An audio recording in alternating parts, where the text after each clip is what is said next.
Hello everyone, कैसे हैं आप सब लोग। सिविल सर्विसेज एग्जामिनेशन की प्रिपरेशन अगर आप इंग्लिश मीडियम में करना चाहते हैं then you are at the right place. Change the medium for UPSC is the name of the channel. Share this channel among all the Hindi medium aspirants, जिससे कि ज्यादा से ज्यादा हिंदी मीडियम के एस्पिरेंट्स अपने मीडियम को चेंज करके इंग्लिश मीडियम में चेंज करें और अपने सिलेक्शन के चांसेस को बहुत ज्यादा बढ़ा सकते हैं। ये एक नोन फैक्ट है, सबको पता है। तो यूपीएससी की प्रिपरेशन जितने भी लोग कर रहे हैं इंग्लिश मीडियम, उनको जहां भी दिक्कत आ रही है कैसे सीखना है, एक आपके दिमाग में क्वेश्चन आता होगा, is it really possible to change the medium? Yes, it is 100% possible and it is not that big tough जितना कि आपके दिमाग में भरा हुआ है। ठीक है ना। तो कैसे करते हैं, आप हमारे प्रीवियस वीडियोस को चेकआउट कर सकते हैं। तो चलिए आज की वीडियो को शुरू करते हैं। देखिए, ये हमारा जो है सेकंड चैप्टर है, जो हमारी 6th क्लास की एनसीईआरटी है, जिसका नाम है अवर पास्ट, जिसको हिंदी में कहते हैं हमारे अतीत। ठीक है ना। मैं आपको थोड़ी सी हिंदी के साथ ज्यादा से ज्यादा इंग्लिश को स्पीक करके बता करके जितनी भी नेसेसरी ग्रामर है इस पर्टिकुलर पैराग्राफ में उसको देखेंगे। ठीक है ना। इसको रीड करके मैं आपको बताऊंगा। जिन लोगों को बिल्कुल भी कुछ नहीं आता और जिनको आता है उनके लिए भी मैं क्या है कि इसको अभी ट्रांसलेट भी करेंगे हिंदी में। अब आप सोच रहे होंगे हिंदी में इसको ट्रांसलेट क्यों करेंगे जब हमें इंग्लिश मीडियम में लिखना है। तो आपके लिए ये होमवर्क है। First of all I will try to make you understand that what is the meaning of this particular paragraph in a figurative sense. इसका फंक्शनल मीनिंग क्या है। ठीक है ना। अगर आप सोचो कि सबसे पहले आपने सारी ग्रामर याद कर ली, सब कुछ आपको समझ में आ गया, रूल्स पढ़िए, उसके बाद when you come to read this particular paragraph और any book for that matter, so what you will feel, you will always find the rules, because grammar में क्या है, everything is just rule rule rule and rules. तो आपकी जो दिमाग की जो एक सिस्टमैटिक जो तरीके से चलता है ना, तो रूल्स उसमें भर जाएगा। फिर आप हर जगह रूल्स देखोगे और वो रूल्स आपको उस तरीके से कहीं नहीं मिलेंगे। इसलिए आपको functional knowledge, functional thinking develop करनी है। तो हम लोग रिवर्स इंजीनियरिंग से इंग्लिश को सीखेंगे और जितनी भी ग्रामर की नेसेसरी चीजें हैं वो तो मैं अलोंग साइड बताऊंगा ही आपको, जिससे कि इसको पढ़ के आपको अंदर आए confidence, yes I can read this, I can understand this and now I can speak also a little, because this particular story will get stuck in your mind, right? So you would be able to speak also. तो थोड़ा थोड़ा जितना ज्यादा सुनेंगे आप उतना ज्यादा आपकी इंग्लिश को डेवलप होगी, आपके माइंड अच्छा था, आपकी मेंटल फैकल्टी डेवलप होगी, आप बोल पाएंगे, समझ पाएंगे चीजों को। ठीक है ना। इसको समझ आइए, आप नेक्स्ट पैराग्राफ पढ़िए, नेक्स्ट पैराग्राफ पढ़िए, इस तरह एक चैप्टर कंप्लीट होगा। इसी तरह आपको 6th क्लास की एनसीईआरटी आपने कंप्लीट की, इसीलिए बहुत ही स्लोली में जा रहा हूं, जिससे एक बार ये कंप्लीट हो गया फिर और आगे के एडवांस जिस तरीके से वो भी सीखेंगे। ठीक है। तो ये पैराग्राफ है हमारा, ये कौन सा पैराग्राफ है, 10वां पैराग्राफ है। ये हमारा 10वां पैराग्राफ है सेकंड चैप्टर का। और जो सेकंड चैप्टर का नाम क्या है, on the trail of the earliest people, on the trail of the earliest people. ठीक है ना। तो जब भी हमें कोई भी चीज को समझना हो, व्हेनेवर वी रीड एनीथिंग, ठीक है ना, तो सबसे पहले what we need to focus on, it is the heading, it is the heading. ठीक है ना। ये जो चैप्टर होता है ना, या जो हेडिंग होती है, अगर कोई भी पैराग्राफ है उसके पहले कोई हेडिंग है तो वी शुड रीड दैट। उससे हमको सेंस निकालने की एक कोशिश करनी चाहिए। We just try to find out what is the sense behind this. तो अगर हमने इसको डिकोड कर लिया, अगर हमने इसका सेंस जान लिया, तो mostly we would be having some kind of idea that this particular paragraph is going to be about something what, right? ऐसे देखते हैं। तो देखिए, on the trail of the earliest people, आपको हिंदी मीडियम की बुक नहीं लेनी है, इंग्लिश मीडियम की ही बुक लेकर के चलनी है। और 1 महीने तक आपको जैसे बताया जा रहा है, आपको सिर्फ एक बुक कंप्लीट करनी है। अगर आपने कंप्लीट कर ली, you will have no doubt in preparing for the civil service examination in English medium, that's a guarantee. ठीक है ना। उसके बाद भी किसी भी तरह की आपको कोई दिक्कत आती है, this is the WhatsApp number 7080507433। आप उस पर व्हाट्सएप कर सकते हैं, कॉल करके बात भी कर सकते हैं। ठीक है। On the trail of the earliest people, ठीक है ना, on the trail of the earliest people. अब देखिए यहां पे क्या है, द अर्लीस्ट पीपल, तो यहां से थोड़ा सा समझते हैं। ठीक है ना। The earliest people, the earliest people क्या है, अर्लीस्ट मतलब क्या होता है, अर्लीस्ट मतलब क्या होता है, सबसे पहले। ठीक है ना। एक तो होता है अर्ली, EARLY, अर्ली, अर्ली मतलब क्या, जल्दी। ठीक है ना, जल्दी। अब जैसे मैं आपसे मैं पूछूं, at what time do you wake up early in the morning, तो अभी सेंटेंस ही गलत है। At what time do you wake up in the morning, ठीक है ना, at what time do you wake up, ये सही सेंटेंस है। ठीक है ना। At what time do you wake up, ठीक है ना। अब आपसे पूछो तो आप बोलोगे अर्ली मॉर्निंग, तो अर्ली मॉर्निंग हो गया, मान लीजिए 5 o'clock हो गया, या किसी के लिए 4 o'clock हो गया, या somebody like 6 o'clock, somebody like 7 o'clock, है ना, 7 AM, 5 AM, 6 AM, 4 AM like that। तो आप बोलोगे I get up early in the morning, so early about what time, 4 o'clock, 5 o'clock, 6 o'clock, नहीं यार 6 o'clock। बट अगर कोई बोले I wake up earliest in the morning, मतलब 12:01 पे ही उठ गए, जैसे 12:01 होते हैं ना वैसे उठ गए, तो मतलब अर्लीस्ट मतलब 4-5 बजे उठे तब भी अर्ली है। बट अगर 12:01 पे उठ के बैठ गए, ठीक है ना, तो ये क्या हो गया, अर्लीस्ट। मतलब क्या, सुपरलेटिव डिग्री है, अर्ली की सुपरलेटिव डिग्री है अर्लीस्ट। तो ये जो द आर्टिकल लगा है ना, इसको हम क्या बोलते हैं, डेफिनेट आर्टिकल, मतलब क्या, निश्चित। ठीक है ना, हिंदी में, बट उसको समझने की कोई जरूरत नहीं। ठीक है। अब देखिए, अगर ये ग्रामर आपको नहीं आती है तो यूपीएससी में केवल ग्रामर का तो एग्जाम हो नहीं रहा है, ठीक है ना। एक पेपर होता है वो अच्छे से समझ लेंगे, जब इतनी फंक्शनल नॉलेज हो जाएगी तो इजीली हम समझ लेंगे, ठीक है ना।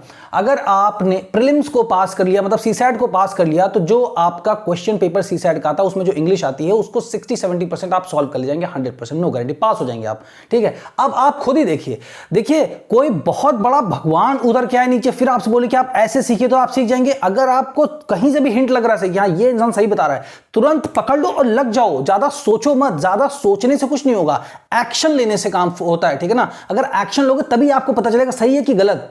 अपने आप से इंटेलिजेंट मत सिर्फ देख के अरे ऐसा ऐसा नहीं, कोशिश करिए, अपना वक्त बिल्कुल बर्बाद मत करिए, ठीक है। अगर आपको ये नहीं पता होता कि ये डेफिनेट आर्टिकल है और अर्लीस्ट मतलब सुपरलेटिव डिग्री के जो वर्ड्स होते हैं उनसे पहले ये लगाया जाता है, ठीक है। अगर आपको नहीं पता होता कौन सी आफत आने वाली है, कोई आंसर में क्या इसको समझने में कोई आपको दिक्कत आने वाली है, नहीं आने वाली। बट फिर भी इसी तरीके से मैं आपको ग्रामर के जितने भी टॉपिक्स हैं उनको बताता रहूंगा, ठीक है ना, जिससे कि एक एक टॉपिक हल्का हल्का आपके दिमाग में इंट्रोडक्शन होता जाए उनका, तो आपको समझ में आता रहेगा अच्छा ये आर्टिकल होता है, जो ये लगा है ना द आर्टिकल होता है। फिर और भी बताऊंगा इसका यूज कैसे होता है तो हर जितने भी चैप्टर्स आते हैं थोड़ा, फिर उसके बाद एक बार जब ये बहुत हो जाएगा तो एक इसका अलग से वीडियो बना करके पूरा ग्रामर सब कुछ।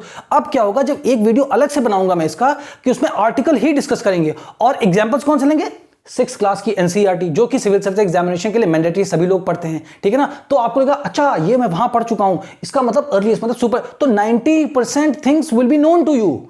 सोचिए तब आपको ग्रामर का रूल समझने में क्या मजा आएगा, तब आपको लगेगा हाँ ये चीज अब कंफर्म होगी, क्योंकि जब आपने पहले रिवर्स इंजीनियरिंग कर दी, पहले आपने जान लिया थोड़ा थोड़ा, और मतलब जो मेन जरूरी है कि सिलेबस भी कंप्लीट होना चाहिए, सिलेबस कंप्लीट होना चाहिए, हमें आगे बढ़ना है, हमें समझना भी, तो इसीलिए कोई और मैटर नहीं उठाया मैंने हिस्ट्री की एनसीईआरटी उठाई, उसके थ्रू ही मैं समझाऊंगा, ठीक है ना। तो अब हो गया द अर्लीस्ट पीरियड, मतलब 20 लाख ईयर्स अगो, मतलब इसी चैप्टर के फर्स्ट पैराग्राफ में बताया गया 20 लाख साल पहले के लोगों की बात की जा रही है। तो अभी होता 100 साल पहले, ठीक है ना, या 200 साल पहले लगता है। अच्छा अभी तो मतलब ये थे हमारे, ये क्या बोलते हैं, मुगल्स थे, ठीक है ना। तो ये जो मुगल्स थे ये कितने थे, लगभग मान लो कि मतलब जो है लगभग 400-500 साल के आसपास रहे होंगे। अच्छा अभी तो हमारे कौन से थे, ब्रिटिशर्स थे, कितने साल, 200-250 साल पहले रहे होंगे, ठीक है ना, ब्रिटिशर्स हमारे 250-250 साल। तो लगता है अभी मतलब it is just early past है, बट अर्लीस्ट मतलब 20 लाख साल पहले। तो अब देखिए चैप्टर की यहाँ आधा तो समझ गए आप, ठीक है ना, जब आधा मतलब समझ गए, अब क्या on the trail of, on मतलब मान लीजिए अगर हिंदी में लिखा जिसको कुछ नहीं आता, ठीक है ना, अब ये दा जो है, ठीक है, ये भी आर्टिकल है। अब देखिए एक उसमें दो आर्टिकल, बट एक इतना समझिए बस, ठीक। ऑन मतलब क्या होता है, पर, ठीक है, मान लो समझिए। ट्रेल मतलब क्या होता है, एक निशान होता है, मार्क, जैसे ये मेरा हाथ है तो इसको ऐसे ऐसे ऐसे ऐसे कर दिया, रख दिया, तो बोलो ये मेरे हाथ का निशान है, ठीक है ना। तो क्या बोलते हैं, मार्क बोलते हैं, निशान बोलते हैं। बट यहां पे क्या, एड्रेस, आप इसको समझो एड्रेस, ठीक है ना, एड्रेस के हिसाब से समझो। अब क्या है कि the earliest people, on the trail of the earliest people, मतलब पुराने लोगों का एड्रेस क्या रहा होगा। अब भाई जब इतने साल 20 लाख साल पहले की बात कर रहे हैं, तो what we would be trying to know, कि कहां वो रहते थे, क्या खाते थे, क्या पहनते थे, कैसे रहते थे, क्या उनकी बची हुई चीजें हैं जिससे हम जान सकते हैं। तो उसी सारी चीजों की बात इस चैप्टर में की जा रही। मतलब जो भी आरंभिक पहले के जो भी लोग थे, बहुत पहले के जो लोग थे, प्रारंभिक सबसे पहले के जो लोग थे, ठीक है ना, उनके बारे में, उनके एड्रेस के बारे में, ठीक है ना, उनके एड्रेस के बारे में जानना है हमको। तो ये चैप्टर उस बारे में। तो अब आपको क्या है, जब इसका मीनिंग निकालना है तो वर्ड बाय वर्ड नहीं जाना है, सेंस समझना है कि अच्छा ये है। फिर आप चैप्टर इसको बोलते हैं स्मार्ट प्रिपरेशन, समझ के चीजों को पढ़ो, तो आपको रटना नहीं पड़ेगा, ठीक है ना, स्टोरी की तरह दिमाग में आपकी चीजें आएंगी। अच्छा फिर आप क्या, अब आप ये ना the earliest people, the earliest, तो अब आप जब भी कुछ भी बोलेंगे इंग्लिश में, तो जहां पर भी लगेगा दी, तो आप सोचिएगा क्या ये सुपरलेटिव डिग्री है। अच्छा तो और कौन कौन सी चीजों के साथ में लगता है, फिर आपके कंफ्यूजन से स्टार्ट होगा। जब कंफ्यूजन हो तब आप पूछिए, तो आपको वो चीजें क्या है, पहले आपके दिमाग में ये स्पेस, खाली स्पेस आ गया, ठीक है ना, ये स्पेस पूरा आ गया क्रिएट। अब आपको जरूरत है तो अब इसमें बताया जाएगा जो भी, तो वो फटाफट वो फुलफिल हो जाएगा, तो आपको याद हो जाएगा, है ना। पहले से दिमाग फुल है, ऑलरेडी रूल्स भरे जा रहे हो तो नहीं समझ में आएगा, ठीक है ना। तो इतना समझ गया ना, इस तरीके से ओपन करके समझ लिया। अब इसका ये हमारा 10वां पैराग्राफ है, जिसकी फर्स्ट हेडिंग है साइट्स। साइट्स मतलब क्या होता है, जगहें। जैसे हमारी मान लो इंडस वैली सिविलाइजेशन है, ठीक है ना, तो इंडस वैली सिविलाइजेशन कहाँ है, ये हमारा मान लो इंडिया का मैप है, ठीक है ना, ऐसे ऐसे करके हमारा इंडिया का मैप है, ये करके, ठीक। ये हमारा इधर पाकिस्तान वाला साइड के एरिया में, यहाँ पर ये हमारा जो वेस्टर्न यूपी है, राजस्थान का एरिया है, ये हमारा गुजरात का एरिया से लेते हुए ये पूरा हमारा इंडस वैली है। तो इसको क्या बोलेंगे, इंडस वैली सिविलाइजेशन की साइट्स हैं यहाँ पर बहुत सारी, ठीक है ना। तो वो हो गया साइट्स मतलब जगह है। अब ये जगह मत जानिए, साइट्स को साइट समझिए, ऐसे मैप से समझिए आप, ठीक है ना। इसको कहते हैं मैप्स भी बनाना सीखिए आप। जितना देखिए 0.1 मार्क्स की भी वैल्यू है, आपको इस हिसाब से प्रिपरेशन स्टार्टिंग से ही ऐसी करने की आदत ऐसी पड़े कि आपको ये सारी चीजें आए, ठीक है ना। तो साइट्स मतलब ये समझ गए, ठीक है। अब देखिए, अब ये जो पैराग्राफ है, first I will read this, ठीक है ना। जिनको कुछ भी नहीं आता, जिनको मान लीजिए रीडिंग में भी दिक्कत है, ठीक है ना, मैं मान चलता हूं कुछ लोग ऐसे भी हैं जिनको रीडिंग में भी दिक्कत है, बट उन्हीं केवल हिंदी मीडियम मेरा टारगेट है, बस मैं हिंदी मीडियम के सिविल सर्विसेज को एड्रेस कर रहा हूं। और बाकी जो भी इंग्लिश इन जनरल सीखना चाहते हैं और स्ट्रॉन्ग करना चाहते हैं, 8th में, 9th में, इंटरमीडिएट में है, ग्रेजुएशन में, वो भी कर सकते हैं, ठीक है ना, नुकसान किसी को नहीं है। But only focus on the civil services aspirants of Hindi medium, कि इंग्लिश मीडियम में उनको कन्वर्ट करूं और वो सिलेक्शन उनका हो जाए, ठीक है ना। अब देखिए, first of all I will read this, ठीक है ना। उसके बाद क्या है, मैं इसको क्या बताऊंगा, उच्चारण। और उच्चारण क्या बोलते हैं, प्रोनाउंसिएशन। प्रोनाउंसिएशन नहीं बोलते, प्रोनाउंसिएशन, ठीक है ना। प्रोनाउंसिएशन, प्रोनाउंसिएशन, प्रोनाउंसिएशन ऐसे करके बोलना है आपको, ठीक है ना। 8-10 बार बोलिए, याद हो जाएगा। लिख लीजिए, हिंदी में लिख लीजिए कैसे बोलते हैं, ठीक है ना। तो इसको मैं रीड करूंगा आपको, ठीक है ना, उच्चारण करके बताऊंगा, ठीक है ना। उसके बाद इसकी जो इंपॉर्टेंट वर्ड मीनिंग्स होगी वो मैं बताऊंगा, फिर उसके बाद जो नेसेसरी ग्रामर होगी उसको बताऊंगा, उसके बाद इसको ट्रांसलेट करेंगे हिंदी में, फिर उस हिंदी को आपको इंग्लिश में ट्रांसलेट करना है अपने वर्ड्स में। जितनी भी टूटी फूटी हो, सारा गलत हो तब भी लिखिए। अगर शुरुआत नहीं करोगे तो कभी शुरुआत नहीं होगी, कभी भी नहीं शुरुआत होगी। वो दिन कभी नहीं आएगा जो आप सोचते हैं, ठीक है ना। आज ही शुरुआत करिए, इस नंबर पे स्क्रीनशॉट लेकर सेंड करिए, I will correct it and I will reflect back to you, ठीक है ना। उसके बाद इसी इंग्लिश को जो इसकी हिंदी की इंग्लिश करेंगे, उस तब आपके माइंड में एक स्टोरी आ जाएगी, फिर उसको आपको बोलना है, और उसको वॉइस नोट्स करके रिकॉर्ड करके आपको इस व्हाट्सएप नंबर पे सेंड करना है। डेली कन्वर्सेशन करिए, क्योंकि आपको पता है कोई नहीं आपसे बोलने वाला, ठीक है ना। If somebody is making available for you people, right, अगर मैं अपने आप को आप लोगों के लिए अवेलेबल कर रहा हूं तो फायदा उठाइए इसका, जहां से भी मिले फायदा उठाइए। बी सेल्फिश, 100% प्रैक्टिकल, कि सेलेक्ट होना यार कैसे भी, मेन रेस में आना है। इंग्लिश मीडियम क्या है, हिंदी मीडियम क्या है, खड़ंजे पे चल रहे हो आप लोग। स्टडी मटेरियल की जरूरत है, मीडियम की दिक्कत है, ऑप्शनल 2-3 ऑप्शन से ज्यादा ले नहीं सकते आप। हिंदी मीडियम ले सकते हो, अरे हिंदी क्या बोलते हैं, हिंदी लिटरेचर, आपका साहित्य, हिंदी साहित्य बोलते हैं ना, हिंदी लिटरेचर ले सकते हो, हिस्ट्री ले सकते हो, ठीक है ना। ये 2-4 ऑप्शन लोग है। न्यूज़पेपर नहीं पढ़ सकते हो तो सीसैट नहीं कर सकते, ठीक है ना। बहुत सारी दिक्कतें। तो खड़ंजा आपको क्या है, गोल भी देखना है कि ये मेरा आईएएस का गोल है, उसको भी देखना, और आपको रास्ता भी देखना कि यार ये भी सारी इतनी दिक्कतें। बट इंग्लिश मीडियम का स्टूडेंट हाईवे पर है, ठीक है ना, उसके लिए ये सारी कोई दिक्कत नहीं, उसको सिर्फ गोल देखना और दौड़ना है बस। जो जितनी स्पीड से दौड़ गया सेलेक्ट हो जाते हैं। इसीलिए ज्यादा उनका रेशियो, भाई 1000 सीट में से 960-70 लोग सेलेक्ट हो रहे हैं, तो कुछ तो बात है ना। अब सिस्टम तो बदल नहीं सकते हम लोग, खुद को बदल सकते हैं, किस लिए, बस रास्ता चेंज करना है हमें, ठीक है ना। अब आते हैं मुद्दे पे, ठीक है। Sites are places where the remains of things, tools, pots, buildings etcetera were found, ठीक है ना। अब इसको कैसे पढ़ते हैं, अगर ब्रैकेट में कोई चीज लिखी है तो उसको समझ लो बस, ठीक है ना, उसको साथ में नहीं पढ़ते। Sites places where the remains of things were found, ये इसका मतलब है। बीच में ये आप समझ लें कि थिंग्स मतलब कौन है, तो जो भी ब्रैकेट से पहले की जो चीज हो, रिमेन्स ऑफ थिंग्स, ठीक है ना, इन चीजों की बात करें। कौन से रिमेन्स की थिंग्स, रिमेन्स मतलब होता है शेष, ठीक है ना, वर्ड मीनिंग भी साथ देखिए, मतलब शेष मतलब क्या होता है, बची हुई चीज है, ठीक है ना। ये हो गया। Sites are places where the remains of things, tools, pots, buildings, etc. were found. These were made. Where नहीं बोलते इसको, were ऐसे वर, ठीक है ना। These were made, these were, और वर को भी ना, रा को भी आधा कर, these were। जितना सही प्रोनाउंसिएशन करेंगे, एक्सप्रेशन जितना अच्छा होगा, उतना अच्छा इंपैक्ट पड़ता है, ठीक है ना। जो दिखता है वही बिकता है, यही सारी चीजें सच हैं। अपने आप को बिल्कुल प्रोफेशनल बनाइए कि मैं सिविल सर्विसेज की प्रिपरेशन कर रहा हूं एग्जाम क्रैक करने के लिए, तो मेरा एटीट्यूड भी वैसा ही होना चाहिए। जितना बेस्ट, जितना बेहतर बना सकते हो आप, उतना बेहतर बनाओ अपने आप को, ठीक है। These were made, used and left behind by people. Excuse me. These may be found on the surface of the earth, buried नहीं पढ़ते, buried, ठीक है ना, बरीड पढ़ते हैं, ब्यूरिड नहीं पढ़ते, ठीक है ना। एक वीडियो बनाऊंगा कि उच्चारण कैसे करते हैं, किस वर्ड के साथ, किस मतलब लेटर के साथ अगर यू आए तो क्या पढ़ते हैं, ठीक है ना, वो भी बनाऊंगा मैं। बट अभी इसको जानिए, आगे बढ़िए, ठीक है ना। क्या है कि अगर अभी आप इसको जान गए कि ये पढ़ते हैं, तो आप क्या मिस्टेक्स नहीं करोगे, आगे भी 1000 बार यही वर्ड आएगा, तो आपकी और प्रैक्टिस हो जाएगी, ठीक है ना।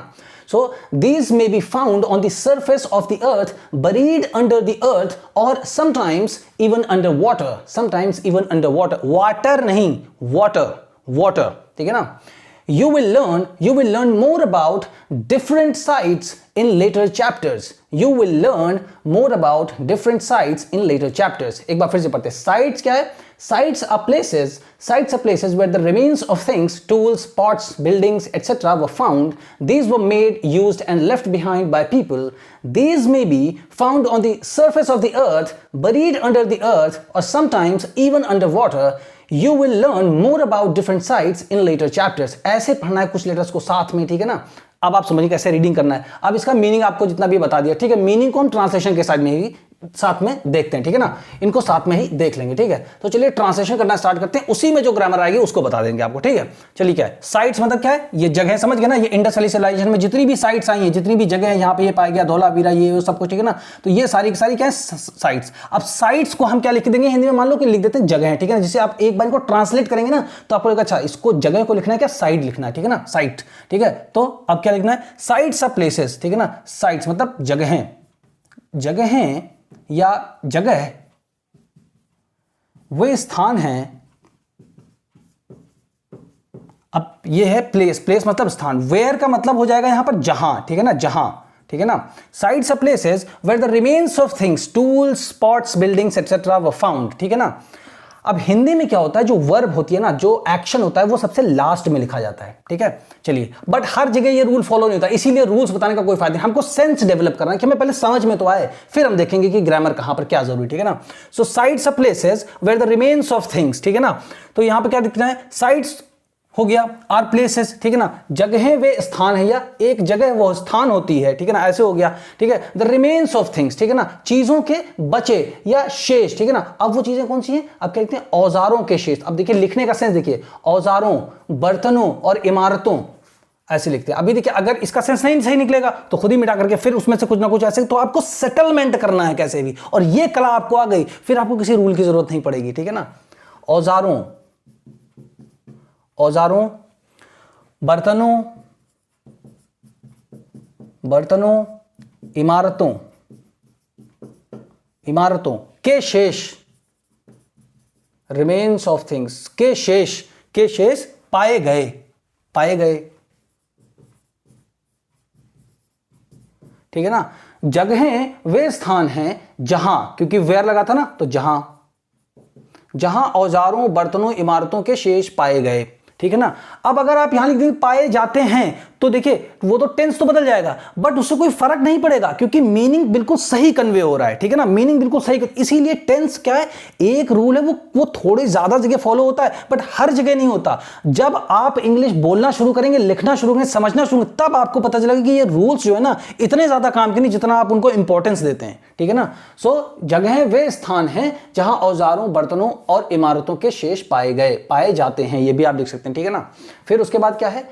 These were made, used and left behind by people, ठीक है ना. अब ये these का मतलब क्या है? ये things, things, यही जो things, कौन सी things है? Tools, pots, buildings, सब लोगों के द्वारा ही तो बनाए गए. So these were made, these were made, these were made, used and left behind by people, ठीक है ना. तो लोगों के द्वारा बनाए गए, प्रयोग किए गए और छोड़ दिए गए, ठीक है ना. तो ये, अब ये मतलब क्या है? ये और ये, ठीक है ना. तो ये लोगों के द्वारा बनाए, प्रयोग किए गए, बनाए, प्रयोग किए गए और छोड़ दिए गए, छोड़ दिए गए, ठीक है ना. छोड़ दिए गए. लेफ्ट बिहाइंड मतलब पीछे छोड़ देना, ठीक है ना. मेड मतलब बनाना, यूज मतलब प्रयोग करना, है ना. दीज मतलब ये सारी चीजें, ठीक है. वर्ड बाय वर्ड आपको समझ में आ जाती है कि स्टार्टिंग तो कहीं से करेंगे ना, तो ऐसे ही स्टार्टिंग सही है कि समझ में आए चीजें, पहली बार में ही समझ में आए चीजें कि हाँ कुछ तो पता हुआ, इस हिसाब से चलिए, ठीक है ना. These may be found on the surface of the अर्थ, ठीक है ना. बरीड अंडर द अर्थ और समटाइम्स इवन अंडर वाटर, ठीक है ना. These may be found on the surface of the अर्थ. अब ये दीज क्या है?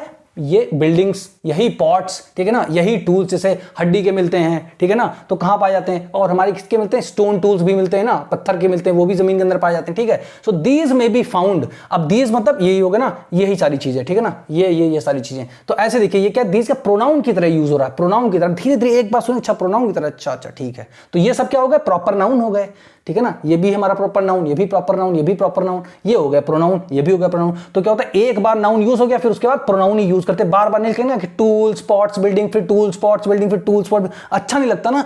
तो इसीलिए आसानी के लिए ग्रामर बनाई गई है, समझ रहे हैं आप। अभी धीरे धीरे ग्रामर का मतलब आपको समझ में आया कि एक्चुअली ग्रामर किस लिए बनाई गई है, ठीक है। आप लोग रूल्स को मत समझिए ग्रामर, ठीक है ना। ये हो गया, ठीक है। दीज में be found on the surface of the अर्थ, ठीक है ना। अब दीज मतलब ये हो गया, ठीक है ना। मे बी, अब देखिए मे बी जो होता है ना, ये एक मॉडल वर्ब है हमारा।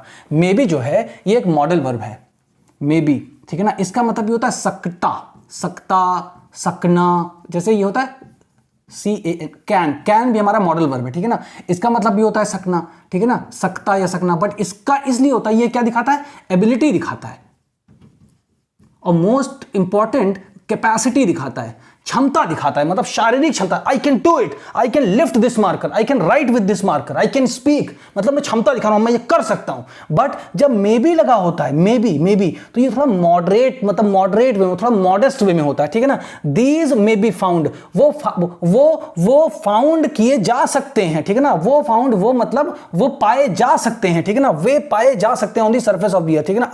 अभी आपको समझ, देखिए वे, ठीक है ना, वे on the surface of the earth, पृथ्वी की सतह पर, पृथ्वी की सतह पर, पृथ्वी की सतह पर, फिर कॉमा, फिर कॉमा, फिर क्या है, बरीड अंडर द अर्थ, ठीक है ना। धरती और पृथ्वी के अंदर, पृथ्वी के अंदर या दफनाए हुए, ठीक है ना, पृथ्वी के अंदर या दफनाए हुए, ठीक है ना। ये यही देखिए आप, पृथ्वी के अंदर, ठीक है, ठीक है। बरीड अंडर द अर्थ, दफनाए हुए, अंडर द अर्थ, पृथ्वी के अंदर, ठीक है ना। और समटाइम्स, और कभी कभी, या, अब और का मतलब होगा या, ठीक है ना। समटाइम्स मतलब कभी कभी, समटाइम्स मतलब कभी कभी, और कभी कभी, and sometimes even under the water. अब इवन का मतलब है यहां तक कि पानी के अंदर भी पाए जाते हैं। लेकिन अब हर चीज का मीनिंग नहीं, क्योंकि इंग्लिश अलग लैंग्वेज है। अब हिंदी में हू बहु हमें नहीं लिखना है ना, कि खाली हमको इसका ये करना ट्रांसलेशन, तो हम एक एक वर्ड को लिखेंगे, नहीं, सेंस समझना, ठीक है ना। और कभी कभी पानी के अंदर भी पाए जाते हैं, और कभी कभी पानी के अंदर भी पाए जा सकते हैं, या पाए जाते हैं। अब देखिए यहां पे क्या पॉसिबिलिटी दिखा रहा है, पाए जा सकते हैं या पाए जाते हैं। अब इस लाइन के हिसाब से समझिए, यहां पर तातीते में मत जाइए कि हैं लगाए तो प्रेजेंट इंडेफिनिट टेंस है, नहीं, पाए जा सकते हैं या पाए जाते हैं। तो क्या दिखा रहा है, पॉसिबिलिटी दिखाता है। तो ये जो कैन है ये दिखाता है एबिलिटी एंड कैपेसिटी, बट ये जो मे बी है दिस शोज दी पॉसिबिलिटी, मतलब संभावना दिखा रहा है, ठीक है ना। तो ये जो हमारा मे बी है इसको आप लिख लीजिए, मे बी मतलब क्या, पॉसिबिलिटी, पॉसिबिलिटी, पॉसिबिलिटी, पॉसिबिलिटी मतलब संभावना, संभावना दिखाता है, ठीक है ना। अब क्या है, ये फंक्शनल नॉलेज है, ये फंक्शनल ग्रामर है। आप समझोगे इसका अर्थ, अब आपका दिमाग क्या है ना, आपको बताएगा कि नहीं, जब ये इसका मतलब लिख रहे हैं तो इसका मतलब है कि जब ढूंढेंगे तो पाए जा सकते हैं, मतलब ये पॉसिबिलिटी है। तो अब आपका फ्यूचर और पास्ट में नहीं जाएगा, क्योंकि फ्यूचर और पास्ट और प्रेजेंट के अलावा भी तो कुछ चलता है ना जिंदगी में, ठीक है। तो अब आपको आई होप कि समझ में आया होगा, जरूर 100% समझ में आया होगा। इसीलिए मैं इस तरीके से आपको पढ़ा रहा हूं, ठीक है ना। इस तरीके से कोई नहीं पढ़ाता, क्योंकि इसमें बहुत मेहनत, लोग होते हैं अरे ये क्या है, ऐसे कैसे कैसे, बट बहुत सारे मेरे को इतने मैसेज आते हैं, इतने लोग तो सब्सक्राइब नहीं किया जितने मेरे पास मैसेज आते हैं दिन भर, ठीक है। बट थैंक यू कि आप लोग इतना अप्रिशिएट कर रहे हैं, ठीक है। और मेहनत करिए, बस मेहनत करिए। मैं मेरे से लोग मुझे साथ मत छोड़ना, आप मेरा आखिर तक साथ, बिल्कुल साथ नहीं छोड़ूंगा। आप बस मेहनत करते जाओ, बनना है बस। हिंदी मीडियम का रियल पोटेंशियल रियलाइज होना चाहिए। 400 लड़के 500 लड़के कम से कम सेलेक्ट हो 1000 सीट्स में, ठीक है। ये मेरा खाली एक उद्देश्य है बस, ठीक है ना। फिर you will learn more about different sites in later chapters, ठीक है ना। यू विल लर्न, ठीक है ना, आप सीखेंगे, जानेंगे, ठीक है ना, आप सीखेंगे या जानेंगे, ठीक है ना। यू विल लर्न, ठीक है, you will learn more about different sites, ठीक है ना। आप विभिन्न जगहों के बारे में, ठीक है ना। आप यू मतलब आप विभिन्न जगहों के बारे में आगे के चैप्टर में, लेटर मतलब होता है बाद में, बट इसमें क्या आगे के, क्योंकि दूसरे के बाद आएगा ना तीसरा चैप्टर, तो बाद के चैप्टर मतलब आगे के चैप्टर में, ठीक है ना। तो आप विभिन्न जगहों के बारे में आगे के, अब चैप्टर को चैप्टर ही लिख देते हैं, समझ जाओगे ना, पार्ट है ना। आप विभिन्न जगहों के बारे में आगे के चैप्टर में जानेंगे, लर्न करेंगे, ठीक है ना। ये हो गया आपका हिंदी में ट्रांसलेशन। अब इसकी जरूरत क्या थी, हमें तो इंग्लिश मीडियम में चेंज करना है, पहले मैंने बताया। अब आपकी अब आपका नंबर है। आपका नंबर क्या है? आपको इस पर्टिकुलर पैराग्राफ को you have to write in English, जितनी भी समझ में, क्योंकि अब आपको स्टोरी पता हो गई, इसका मीनिंग मैंने अच्छे से समझा दिया, ठीक है ना, उसके बाद इसका मीनिंग मैंने अच्छे से समझा दिया, ठीक है ना, ग्रामर मैंने समझा दी, मे भी मैंने समझा दिया, आर्टिकल मैंने समझा दिया, ठीक है ना, बाकी मैंने कैन बता दिया, मॉडल वर्ब बता दिया आपको, ठीक है ना, ये सारी चीज जितनी वो मैंने समझा दी आपको। मीनिंग क्लियर है आपको 100%, I am sure about it, ठीक है ना। अब आपको क्या करना है, इस हिंदी को जितना भी आपको समझ में आ रहा, टूटी फूटी जो भी इंग्लिश है, अब आप उसको इसको इंग्लिश में ट्रांसलेट करिए, ठीक है ना। वो नहीं करना, बस आपको सेंस निकालना है कि जो मैं इंग्लिश में लिखा हूं सेंस उसका सही जाना चाहिए। ये काम आपको करना है। इसको करके स्क्रीनशॉट लेकर के इस नंबर पे सेंड करिए, जहां भी, फिर यहीं से आपके सीखने की शुरुआत होगी। जहां पर गलती आएगी कि वॉज के साथ फाउंड लगता है, सेकंड फॉर्म है, ये थर्ड फॉर्म है, बट अगर सेकंड या थर्ड फॉर्म है तो लगती क्यों है वॉज के साथ, या वॉज अच्छा, तो ये सब जो आपके दिमाग में आएंगे ना डाउट्स, तब जब उनका क्लैरिफिकेशन होगा तो आप उस चीज से बिल्कुल बाहर आएंगे। अच्छा ये चीज तो क्लियर हो गई, आप समझ, तो उस तरीके के 500 सेंटेंस आप खुद से बना लेंगे, क्योंकि जब कोई चीज आने लगती है ना तो इंसान ज्यादा उछलने लगता है, उसको और ज्यादा उसको मजा आने लगता है कि हाँ अब मैं ये कर सकता हूं, ठीक है। उसके बाद क्या करना है, अब आपको बोलने की भी प्रैक्टिस करनी, ठीक है ना। कुछ वर्ड्स तो you will have to memorise, ठीक है ना, आपको वर्ड थोड़े, बट ये जान लीजिए कि 200 से 250 वर्ड आपको सिर्फ याद करने हैं, मैक्सिमम टू मैक्सिमम, पूरी लाइफ टाइम के लिए। वही घुमा फिरा के यूज होंगे, ठीक है ना। ठीक, तो अब क्या है, suppose if you want to speak in English now you'll see यार what to speak now, so you always remember कि whenever you want to speak something, अगर मैं आपसे बोलूं कि you speak something to me in English, so you will think यार क्या बोलूं, sir I'm blank, you will say sir I'm blank, I don't have anything in the mind। यही होता है ना, अगर आप किसी छोटी कोई भी कोचिंग जाओगे तो what will happen, they'll say he takes tea, she takes tea, you will go to the market, he will go to the market, she will go to the market, they will go to the market, they will come back from the market, then they will have tea, then they will go to the bed। ऐसे करके छोटे छोटे sentences, ठीक है, ऐसे बोलते हैं, ये सेंटेंस को रट लो, अपने आप मुंह से इंग्लिश निकल पड़ेगी, ठीक है ना। भाई नहीं निकलती, किसी का सब झूठ है, बट ठीक है, लोग उसको क्लिक करके देखते हैं, बट उनका भला नहीं होता है, ठीक है ना।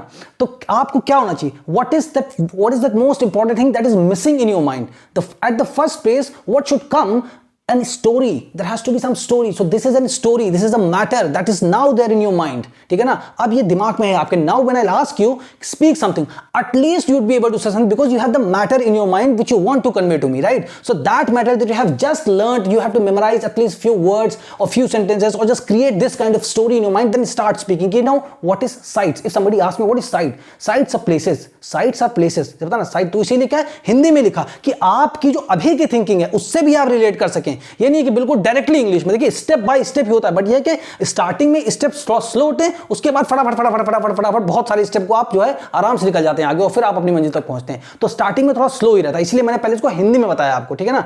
हिंदी में बताने के बाद आपकी क्या है, आपका जो थिंकिंग पैटर्न है वो अभी हिंदी है, उसको इंग्लिश में चेंज करना कैसे। अब जब आप इसको लिखोगे ट्रांसलेट करके, फिर जब आपको बोलना भी है तो आपका पैटर्न चेंज होगा। तो यही तो ना इंग्लिश मीडियम और जो हिंदी मीडियम का है, यही तो डिफरेंस है। वो लोग इंग्लिश ज्यादा बोलते हैं, सुनते भी ज्यादा, लिखते भी ज्यादा, और आप लोग क्या है, ना तो सुनते हो, ना लिखते हो, ना बोलते हो, ठीक है ना, सिर्फ हिंदी सुनते हो, हिंदी लिखते हो, हिंदी बोलते हो। इसे तो उसी पैटर्न को धीरे धीरे चेंज करना है। Then you have to just think कि यार साइट्स क्या होता है, ठीक है ना। साइट्स क्या होता है, sites are places where remains of things, sites. अब आपका आई कांटेक्ट नहीं हो रहा, कोई दिक्कत नहीं है, ठीक है ना, सबका रिमेन्स ऑफ थिंग्स और थिंग्स ऑफ रिमेन्स, ऐसे भी होगा, थिंग्स ऑफ रिमेन्स ऑफ, तो आपको ऑर्डर समझ में आएगा। तो जब ये सारी चीजें जुबान पे आ जाएंगी ना, तो ऑटोमेटिक आपको बहुत ज्यादा लगेगा, अरे हाँ मेरे को आता है, और वो आपको मालूम भी नहीं पड़ेगा कब आपको इंग्लिश आ जाएगी। ऐसे ही होता है, ठीक है ना। अगर ऐसा नहीं होता तो कोई गारंटी लेके आपको सिखा दे कि आप आओ मैं आपको सिखाता हूं, ऐसा कभी नहीं होता, क्योंकि वो तरीका ही गलत है, ठीक है ना। जब आपका जन्म हुआ, आए आप इस धरती पे, ठीक है ना, तो क्या हिंदी की ग्रामर पढ़ी थी कभी? हिंदी की ग्रामर किसने पढ़ी बताओ? जितने भी लोग देखते हो, मुझे लगता है किसी एक को भी हिंदी की पूरी ग्रामर आती होगी, पूरी के छोड़ो 10% भी नहीं आती होगी, ठीक है ना। अगर आपसे पूछ लिया जाए काका गागा सुना दीजिए ना, तो फिर आपका वही हाल होगा जो आपने देखा होगा मिर्जापुर में, ठीक है ना, कि काका गागा नहीं आता है, तो काका गागा भी नहीं आता होगा। बट आप सोचिए उसकी ग्रामर सीखी नहीं सीखी ना, तो इसके पीछे क्यों पड़े भाई? लैंग्वेज बता रहा हूं, जैसे वैसे सीखते जाओ, ठीक है ना। अब आप इसको बोलो, अब आप ये सोचो रिमेन्स ऑफ थिंग्स मतलब क्या होता है। अब रिमेन्स ऑफ थिंग्स तो इसलिए मत आके, थिंग्स कौन सी, टूल्स, फिर पॉट्स, फिर बिल्डिंग्स के रिमेन्स, अच्छा इनके सबके बची हुई चीजें तो ये होती। Then remains of things, then sites are places where, मतलब जहां, sites are places where remains of things, ठीक है ना। Sites are places where remains of things, no, sites are places where remains of things, pots, tools, buildings, etc. are found। हाँ, एक sentence बहुत कम से कम ये तो अचीवमेंट है कि माइनस में तो नहीं जा रहे हो, अब आप आ रहे हो प्लस में। एक दिन में तो होगा नहीं, और एक दिन की तो प्रिपरेशन है नहीं, 1-1.5 साल तो करना है ना, तभी तो अच्छे से करोगे, ठीक है ना। उसके बाद नेक्स्ट क्या है, अच्छा दीज वर मेड, ये बनाए गए, दीज वर मेड, तो वर्ब अब आपको ना दीज वर मेड, ये बनाए गए। अब ये कौन सा, फिर वही पॉट्स, टूल्स, बिल्डिंग,